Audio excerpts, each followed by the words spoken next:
주의 이름으로 나는 일어서리라. 주가 주신 능력으로 나는 일어서리라. 원수가 날 향해 와도 쓰러지지 않으리. 주가 주신 능력으로 주가 주신 능력으로 주가 주신 능력으로 일어서리. 예수의 이름으로 나는 일어서리라. 주가 주신 능력으로 나는 일어서리라.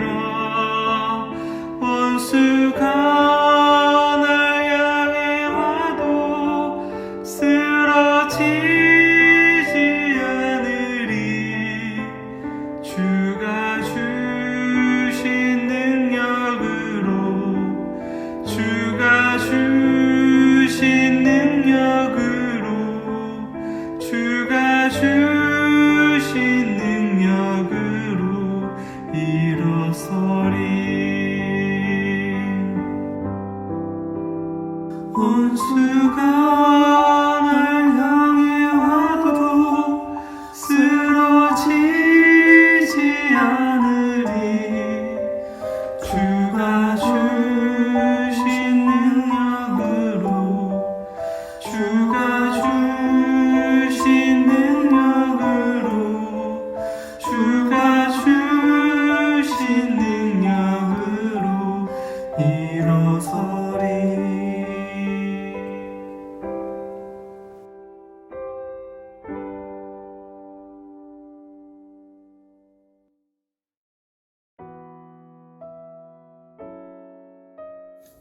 함께 기도하시죠. 하나님 감사합니다. 주님이 주신 은혜로 오늘도 새날을 살게 하시니 감사합니다. 심령을 주님께서 붙들어 주시고 우리의 영육을 강건하게 지키시기를 원합니다. 코로나가 거세게 또 확산되며 그렇게 잡힐 기세가 좀처럼 보이지 않지만 하나님께서 이 나라를 긍휼히 여기시고 또 돌보시며 교회들을 회복시키시고 또 하나님 앞에 중심을 바르게 하여서 또한 예배할 때 오히려 부흥과 선교의 역사는 이어지기를 원합니다. 하나님, 우리 사랑하시는 권속들의 심령을 붙들어 주셔서 오늘 하루도 하나님의 지혜 안에서 감당할 수 있는 은혜의 초행길 되게 하여 주시기를 간절히 원합니다. 오늘 말씀에 기름 부으시기를 원하며 우리 주 예수님 이름으로 기도하옵나이다. 아멘. 우리 같이 암송하실 말씀 마태복음 11장 29절입니다.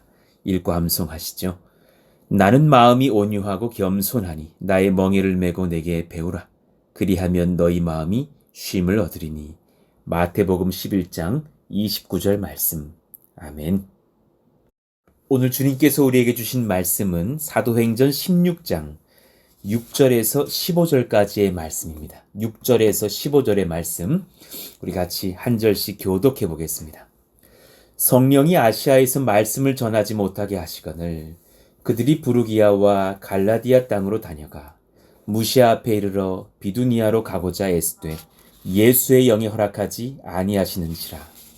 무시아를 지나 드로아로 내려갔는데 밤에 환상이 바울에게 보이니 마게도냐 사람 하나가 서서 그에게 청하여 이르되 마게도냐로 건너와서 우리를 도우라 하거늘 바울이 그 환상을 보았을 때 우리가 곧 마게도냐로 떠나기를 힘쓰니 이는 하나님이 저 사람들에게 복음을 전하라고 우리를 부르신 줄로 인정함이로라. 우리가 드로아에서 배로 떠나 사모드라게로 직행하여 이튿날 네아폴리로 가고 거기서 빌립보에 이르니 이는 마게도냐 지방의 첫 성이요 또 로마의 식민지라. 이 성에서 수일을 유하다가 안식일에 우리가 기도할 곳이 있을까 하여 문 밖 강가에 나가 거기 앉아서 모인 여자들에게 말하는데 두아지라시에 있는 자색옷감 장사로서 하나님을 섬기는 루디아라는 여자가 말을 듣고 있을 때 주께서 그 마음을 열어 바울의 말을 따르게 하신지라. 그와 그 집이 다 세례를 받고 우리에게 청하여 이르되 만일 나를 주 믿는 자로 알거든 내 집에 들어와 유하라 하고 강권하여 머물게 하니라. 아멘. 우리 수일째 말씀을 이어가고 있죠. 성령님과 더불어 초행길을 걷는 자들에게 라는 제목으로 말씀을 이어가겠습니다. 자, 이틀에 걸쳐서는 먼저는 하나님과 동행하고 또 탁월한 동역자들과 함께 하면서 그렇게 동행하는 기쁨을 누려라. 그리고 또한 성숙한 자들이 먼저 연약한 자들을 배려하며 그들의 동역자가 되라 말씀을 드렸습니다. 자, 그런가 하면 오늘 세 번째 또 은혜의 진리를 찾아보죠. 나의 소망보다 나를 더 확장시키시려는 성령님께 민감하십시오. 내 소망보다 나를 더 확장시키시려는 성령님께 민감하십시오. 참 귀하고 귀한 진리의 말씀이 아닌가 생각합니다. 모두가 이 시간이 벅찬 시간이에요. 나보다 나를 더 키우시려는 주님의 시간. 그때는 보통 내기 나에게 버거움이 찾아오고 당황스럽고 낯선 그런 사건들이 일어나고 열려야 될 상황이 닫히기도 하고 또 닫혀야 될 상황이 지속적으로 열려 있기도 하는 그런 모든 상황들. 예를 들어 코로나는 교회에 여러 가지로 장애를 많이 주었죠. 모이기에 힘써야 하는 교회가 모이지를 못하게 하니 상당히 전국의 모든 교회가 당황하고 또 그 장기화 속에서 좀 지치고 힘든 것이 사실입니다. 그런데 또한 반대로 그 상황을 주님께서 이어가시면서 우리가 오히려 더 민감하게 반응하게 되는 지점들이 있음을 봅니다. 그리고 오히려 더 한 사람 한 사람의 만남과 신방에 집중하게 되기도 하고 또한 영상 매체를 통해서도 예배할 수 있게 하다 보니 오히려 그래 교회를 찾아오지 않고 예배를 잘 드리지 못했던 소위 가난한 성도라고 하는 사람들마저도 예배에 참여하게 되는 그런 지점도 보입니다. 그 모든 상황 중에 우리가 민감하게 반응하면서 또한 세상과 이웃과 상대방을 배려하는 교회가 되는 것도 또한 은혜가 아닌가 생각합니다.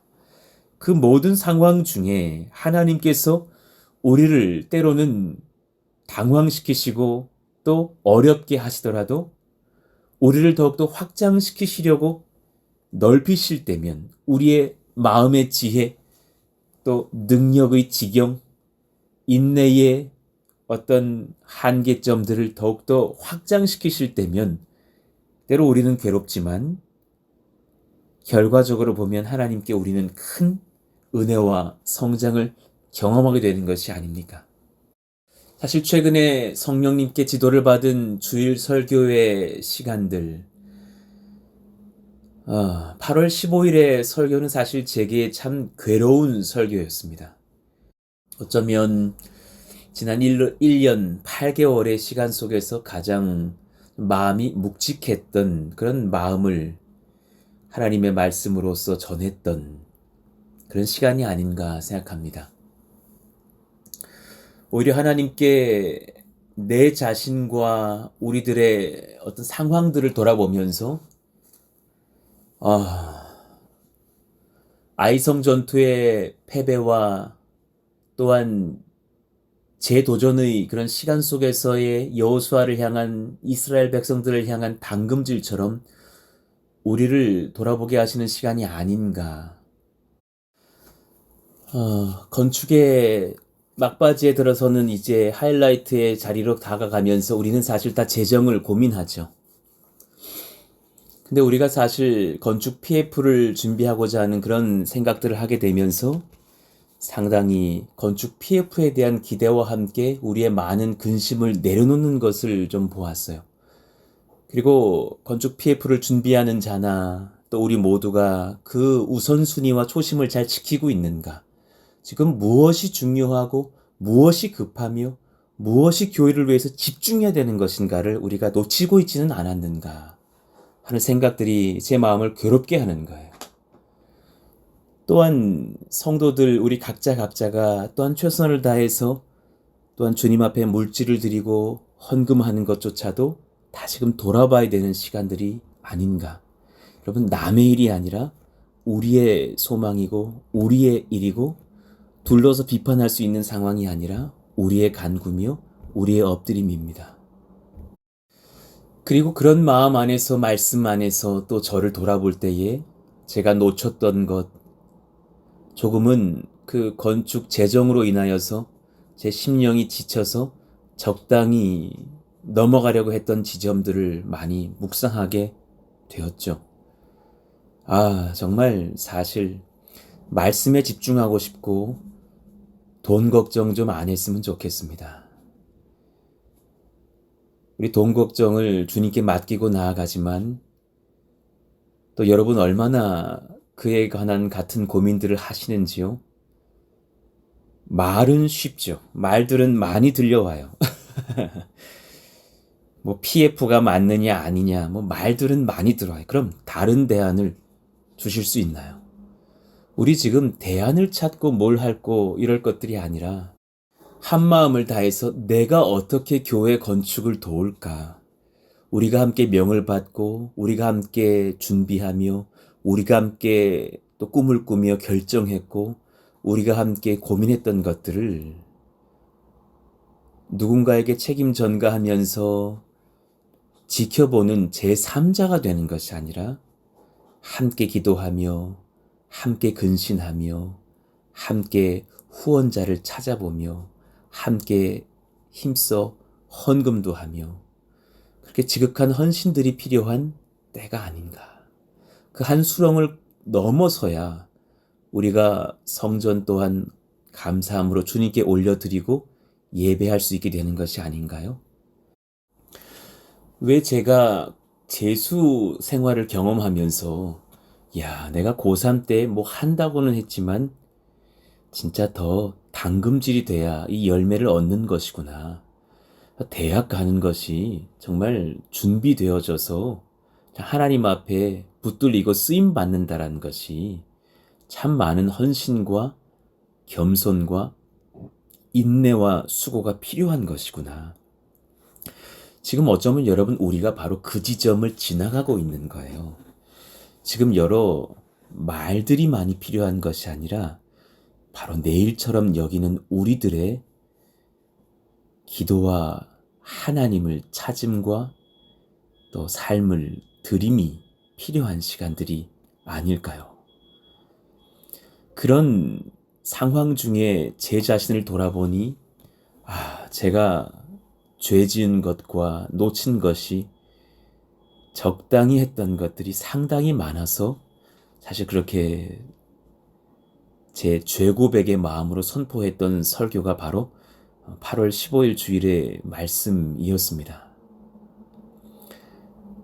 사실 그런 설교와 묵상을 나누면서도 제 마음은 사실 평안해요. 왜냐하면 여러분 우리가 한 단계 한 단계 걸어왔던 스텝들을 보면 그 시간마다 하나님이 우리에게 영적인 분별과 사인을 주셨고 우리는 함께 고민하며 결정하고 토론했고 또 그 안에서 기도가 이어졌던 것이에요. 그리고 제가 여러분에게 정보를 비공개하면서 함부로 결정했던 것이 있었습니까? 물론 모두에게 다수결의 원칙으로 투표를 하면서 다 상세히 결정하지는 않죠. 그것이 교회의 모습은 아닙니다. 그러나 중요한 결정들은 또 건축 TFT를 결성하여서 함께 기도하면서 또 공개적으로 또 알리면서 그렇게 결정하였고 또 그런 것들이 교회에 다 덕이 되는 것을 원칙으로 하는 방향 안에서 우리가 선택하고 기도하고 결정하고 아멘하면서 달려왔던 여정들인 거예요. 그러니 그 귀한 땅을 지금 어떤 교회들도 함부로 고덕 땅에 입주하지 못하고 당연히 땅을 넘보지 못할 만큼 땅값이 치솟고 있는 상황 중에서 우리는 그 교회의 첫 개척 초기에 또 어려움들을 겪으면서 정말 사방팔방 알아보았다가 그 땅으로 하나님께 인도를 받은 것이 아닙니까? 그때 땅값이 150만 원, 160만 원 평당, 지금 그 땅값이 300만 원이 넘어갑니다. 그때 세금까지 다 합쳐서 땅을 얻었던 그런 가격이 약 20억에 가까운 돈이었다면 지금 사실 땅값만요 40억이 넘어가고 있거든요. 우리 지금 건축비 토탈 땅값까지 해서 40억 이하로 진행하려고 하는 상황에서 현재 그 땅이 땅값만 40억인데 여러분 지금 이 건축이 정말 물리적으로 아주 잘못된 것입니까? 그렇지 않아요. 지금 평당 400만 원 이하의 아주 약식으로 건물을 지으려고 하는 방법이에요. 징크 판넬은 최근 한 10년 정도 전부터 개발됐던 그런 특수한 그런 판넬의 신소재인데 여러분 제일 싼 건축 재료 중에 하나입니다. 제가 일전에는 컨테이너 박스로도 교회를 지으려고 했었지만 알아보니까 컨테이너 박스로 지으면 소방법이 복잡하여서 나중에 비용이 더 많이 드는 것을 보았어요. 그래서 그거보다 더 저렴한 것이 징크 판넬이어서 그 판넬에 유리를 많이 쓰면서 그렇게 아름답게 지어가려고 하는 방법인 거죠. 여러분 개인주택 지어도 지금 최소 평당 550에서 600만 원씩은 써야 그래도 살만한 집을 짓습니다. 그보다 더 약하게 평당 400만 원을 써서 건축비 15억 전후가 될 수 있도록 준비하고 있는 여정 중에서 우리는 하나님의 놀라운 은혜를 경험하고 있는 것이에요. 그래 어떤 분은 그 땅에서 천막에서부터 시작해야 된다 말씀하시지만 그것은 그 세대의 생각이에요. 이미 젊은 세대들이 많이 찾아오고 있는 교회예요. 지금 여러분 이 교회에 미혼의 20대 이상 청년만 40명이 넘어갔습니다. 계속 달려오고 있습니다. 청년들이 청년들을 전도하고 청년들이 부모들을 전도하고 그렇게 하나님의 역사가 일어나고 있는데 언제까지 우리가 천막 목회를 이어갈 수 있겠어요? 그 선한 여정 중에 우리가 부정부패해서 여기까지 온 것이 아니지 않습니까? 하나님의 능력을 입고 하나님의 지혜를 입고 하나님의 강권적인 역사 속에서 그래 가나안 땅을 정복하는 그런 이스라엘에게 명하신 주님의 그 도전과 또 은혜의 행보처럼 우리가 앞으로 나아가고 있는데 단지 크신 은혜를 먼저 주셔서 우리가 먼저 개척 초기부터 건축에 대한 고민들을 하게 된 것 뿐입니다. 단연컨대 지금쯤이나 내년쯤 혹은 내후년쯤 건축 고민을 시작했다면 절대로 당연히 땅에 우리는 들어갈 수 없습니다. 그때는 땅값만 40억, 50억 그리고 또 건축비는 더 올라가 있을 테니까요. 작년에 철근 사놓은 것이 얼마나 감사한지요. 작년에 철근을 사는 비용이 1억이었는데요. 허리를 졸라매고 그 철근을 구매한 것이 아닙니까? 여러분이 다 모르실 수 있지만 그러나 지금 철근값이 1억 3천이 넘어갑니다. 그 사이에 얼마나 많이 올랐는지요. 코로나에 얼마나 많은 건축자재들이 올라가고 있는지요. 여러분 저희가 다 설교 때 말하지 않아서 그렇지 은혜는 넘쳐나고 있다는 거예요. 지금 우리의 한마디 보태는 말이 필요한 것이 아니라 당신의 기도와 우리의 헌신이 필요합니다. 예, 그것이 우리 가운데 필요한 것이죠. 건축 PF를 위해서 애쓰시는 조규민 집사님에게 영적 공격이 얼마나 심하겠어요? 우리 사랑하는 주의 종을 위해서 또 우리가 간절하게 기도해 드리면서 어떤 우리도 무언가 도울 게 없을까? 외식이라도 한번 줄여서 건축 헌금을 더 내보자. 또 우리가 모아둔 이 재산 주님께 맡겨드리고 한번 드려보자 하는 헌신들이 지금 필요한 때가 아닐까요?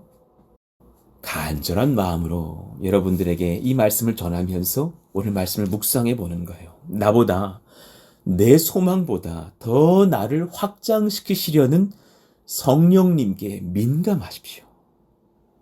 지금 바로 그럴 때입니다.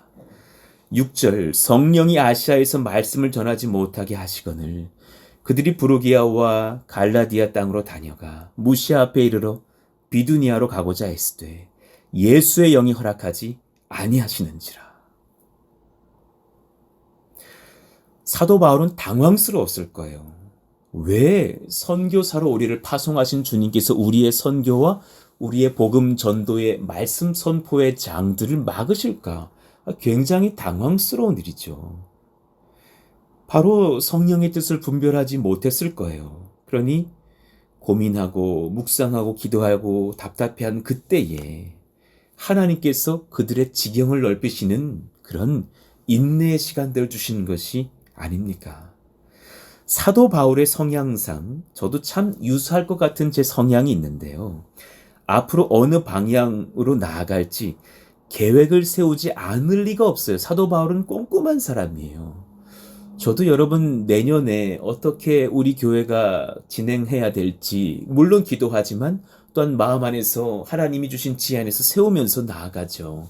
내년 가을에 있을 그런 양육 2단계는 어때야 할 것이다.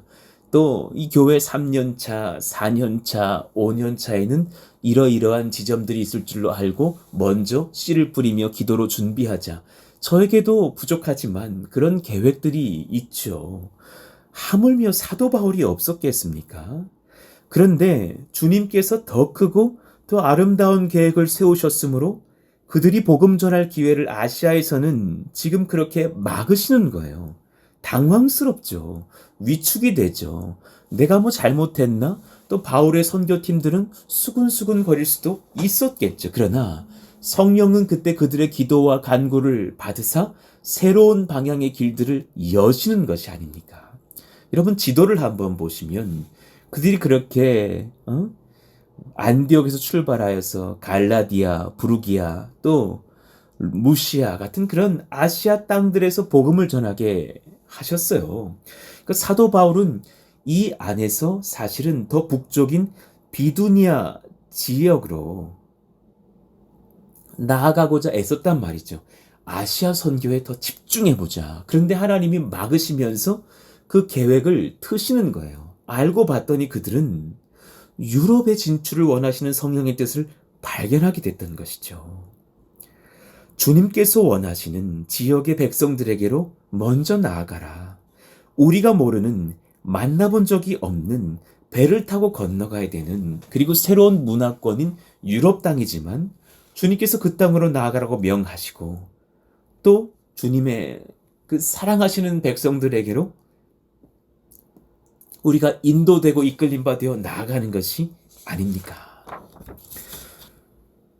처음에는 이 성령님의 이러한 뜻을 알지 못했을 거예요. 그러나 아시아를 넘어서 마게도니아, 유럽 지역까지 선교의 영역을 넓히시라고 주님의 명령을 받고 깨닫고 이에 순종하는 사도 바울의 또 그 일행의 모습들을 우리는 목도하게 되는 것이죠. 8절, 무시아를 지나 드로아로 내려갔는데 밤에 환상이 바울에게 보이니 마게도냐 사람 하나가 서서 그에게 청하여 이르되 마게도냐로 건너와서 우리를 도우라 하거늘. 글을 연구하고 구약 성경과 율법에 강하고 계획과 또 지혜가 탁월한 그런 어떤 바울의 성향에서 꿈을 꾸고 그 꿈에서 본 환상을 쫓아서 이동한다는 것조차가 낯설은 거예요. 그러나 이 방식 또한 우연이 아닌 하나님께서 친히 인도하시는 방식이었고 그 생소한 방식 속에서 생소한 나라, 생소한 지역, 생소한 사람들을 만나면서 그 선교의 여정은 놀랍게 이어지는 것이 아닙니까? 아시아를 넘어서 마게도니아, 유럽까지 진출해가는 이 선교팀의 놀라운 여정들. 우리에게 작년에 그렇게 돈 걱정하면서 땅을 구입해야 하는 그때에 너무나 당황스럽게도 군 선교를 명하시면서 그래 장장 2만 명 이상의 장병들에게 거의 한 사람 3,000원에서 6,000원 사이의 그런 비용의 선물들과 사형리와 쪽복음이 든 편지들을 기록하면서 한 사람 한 사람 그렇게 우리가 힘써 포장해서 전달했던 사역들이요. 물론 많은 후원들도 받았지만 그때 들어간 선교 비용이 1억에 가까운 돈들이니 여러분 그걸 생각해 보면 전략적으로 보면 이거 얼마나 어리석은 일이냐고요. 한 푼이라도 더 선교가 아니라 땅값에 보태야지, 건축에 보태야지 하는 그때에 하나님은 오히려 놀랍게도 하나님의 방식으로 군선교의 지경을 넓히시면서 또한 우리에게는 땅까지도 건축까지도 허락하신 것들이 아닙니까? 그러면서 또한 이제는 하나님께서 가족 전도를 명하시라 우리에게 말씀하시고 있는 상황이어서 그렇게 3대 가족 선교 전도를 우리가 소원하자 하면서 같이 가족들의 이름도 우리 표로 모아가고 있고 전도해야 될 가족들의 이름을 적으면서 기도하고 또 저와 우리 사역자들과 이제 앞으로 장차 여러 성도님들도 함께 동참하게 될 그런 가족 전도를 위한 신방 가운데로 나아가고 있는 것이 아닙니까? 그분들 우리 교회 출석하라고 침방하는 게 아니라니까요. 이미 올 수 없는 지역으로 우리가 나아가는 전도와 선교를 하니까요. 한 교회는 해줘야죠. 주님이 원하시는 그 가족 전도 어떤 교회가 감히 그것을 도울 수 있습니까? 가장 어렵다는 정말 아프리카 오지 정말 아무도 만나본 적이 없는 그 원주민 선교보다 어려운 것이 때론 가족 전도거든요. 가족들은 내 말에 콧방귀 끼거든요. 가족들은 내 혈기를 아는 거로 내 혈기를 담아 전도를 해도 내 인격의 모자람이 그 가족들에겐 다 들통이 난 거로 그 복음의 역사가 잘 효력 발휘하지 못할 때도 많거든요. 그 모든 상황 중에 가정 안에 흘러가는 그 상처와 아픔들이 우리의 관계 전도를 참 막을 때가 많거든요. 그때 돕는 교회의 역할들을 이제 시작하거라 하여서 선포하였더니 지금 신방의 신방이 이어지면서 얼마나 많은 그런 회심과 기쁨의 역사들이 일어나는지요.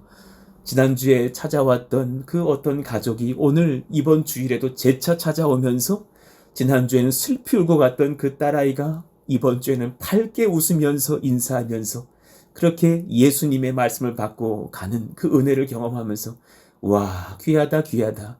저 아이가 예수님 만나다니, 저 어머니가 예수님 만나다니, 저 아버지가 주님을 경험하다니 하는 감격 속에 있는 것이 아닙니까? 지금 우리가 이 10절의 고백을 해야 될 상황이 아닙니까? 바울이 그 환상을 보았을 때에 우리가 곧 마게도냐로 떠나기를 힘쓰니 이는 하나님이 저 사람들에게 복음을 전하라고 우리를 부르신 줄로 인정함이로라. 여러분 우리는 지금 그런 여정 속에서 모였고 군선교하고 교회 성전 건축하고 가족 전도하고 흩어지고 모이기를 힘쓰며 하나님을 예배하고 선교하고 있는 것이 아닙니까? 여러분 이 은혜의 말씀을 받고 힘을 얻으시기를 원합니다. 내 소망보다 나를 더 확장시키시려는 성령님께 민감하십시오. 우리 교회에 찾아오신 사역자님들을 축복합니다. 우리 왕진희 전사님, 김영일 전사님, 또 오현민 전사님, 그리고 그들의 가정들. 여러분, 우리 전사님 각자가 인정하시는 바 본인들이 목회들을 고민했던 분들이고 또 사실은 웬만한 교회가 솔직히 말해서 그분들을 품기는 어려울 수 있는 연배라든가 상황들이라든가 또 그런 마음들이었던 분들이에요. 그런데 우리가 같이 연합하면서 하나님께서 우리에게 강권하시는 거예요. 저에게 강권하시는 거예요. 이 사람들을 내가 세워갈 것이니 하나님의 몸된 말씀의 종되게 지도하라. 사랑하는 아이들과 청년들과 장년들을 이들이 세워갈 것이니 그들을 위해서 너가 씨를 뿌리며 너가 얻었던 지혜들을 흘려주며 사랑과 진정성으로 품어주라. 예, 그렇게 1년, 2년 이들과 함께 동역하고 있는 여정 중에 얼마나 많은 은혜와 복들이 넘치는지요. 여러분, 우리 교회 전도사님들 사실 최선을 다해서 살해하고 있다는 것을 아십니까? 사실 제가 파송받은 그런 교회의 파트 사역자들이 받는 비용보다 우리 교회가 더 많이 베풀어 줍니다. 물론 부족한 것이지만 그들에게 전액 장학금을 줍니다. 그리고 또 4대 보험까지도 들어줍니다. 4대 보험 들어주는 교회 많지 않습니다. 여러분, 그렇게 그들을 섬기면서 세워가는 제 진심이 뭔 줄 아셔요? 정말 이들을 잘 섬겨서 그들이 그 하나님의 성령의 사랑, 말씀의 능력, 예수 그리스도의 지혜와 사랑을 경험하고 나서 정말 또 다른 각 곳곳에서 하나님의 말씀을 증거할 수 있는 하나님의 일꾼들로 세워주기를 바라는 마음 아닙니까? 그것이 일상을 뛰어넘어 우리를 넓히시고 우리를 더 확장시키시는 성령께 민감한 우리들의 아멘이 아닐까요? 우리 사랑하시는 전도사님들, 감사하시면서 진정성을 담고 최선으로 목회하시기를 바랍니다. 한편의 설교에 생명 거시기를 바라고 한편의 아이들 설교에 전략을 다하시기를 바라고 날마다 무시로 엎드리시면서 또한 진심을 다해서 아이들과 청년들과 우리들의 부모들을 신방하시기를 원합니다. 놀라운 복이 임할 것입니다. 맡겨진 일보다 주님의 일인 줄 알고 진정성을 담아서 그래 100%가 아니라 한 200%로 섬겨드려보자 하는 마음 속에서 저도 또한 큰 복을 받고 여기까지 온 것이 아닙니까? 누군가는 부교역자 중에서 담임 목사의 마음으로 헌신하는 사람이 있어야 되지 않을까요? 예, 저도 부교역자 때 그런 마음으로 교회를 섬겼던 것뿐입니다. 우리 또한 그러한 마음으로 목회하며 그러한 마음으로 이 교회를 건축하며 그러한 마음으로 기도하며 그러한 마음으로 하나님을 위해서 예수 사랑, 가족과 이웃들에게 증거하며 예배해야 되지 않을까요? 예, 그런 저희들 모두가 되기를 원합니다. 내 소망보다 나를 더 확장시키시려는 성령님께 민감하십시오. 오늘 내 진심을 담아서 교회 건축의 이야기, 우리 각자를 향한 제 안타까운 심정들을 좀 전했습니다. 훈계한 것이 아니니 염려하지 마시고 근심하지 마시고 저의 진심을 담고 말씀을 전한 것뿐이니 한 마음으로 하나님의 나라를 위해서, 교회를 위해서, 또한 우리 가정을 위해서 기도하고 애써주시기를 또한 그러고 계신 것을 알고 감사하는 마음으로 축복함으로 전합니다. 우리 오늘 말씀을 붙잡고 기도하면서 나아가시죠. 하나님 역사하시고 인도하신 그 성령께 순종하며 또한 삶을 드리고 집중하는 저희들 모두가 되게 하여 주시옵소서. 우리 같이 주여 부르시고 기도합니다. 주여! 하나님 감사합니다. 하나님의 능력과 은혜가 경험되어지기를 원하며 하나님의 사랑과 복이 경험되어지기를 원하며 하나님의 전략과 은혜가 우리 가운데 경험되어지기를 원하여서 하나님 엎드려 기도합니다. 우리보다 더 크신 주님 앞에 민감하게 하여 주시고 사람의 생각으로만 반응하고 그렇게 좌절하거나 낭망하는 것이 아니라 깨어 근신하며 회개하며 주님 앞에 반응하며 헌신하며 집중하는 놀라운 여정들이 이어지게 하여 주옵소서.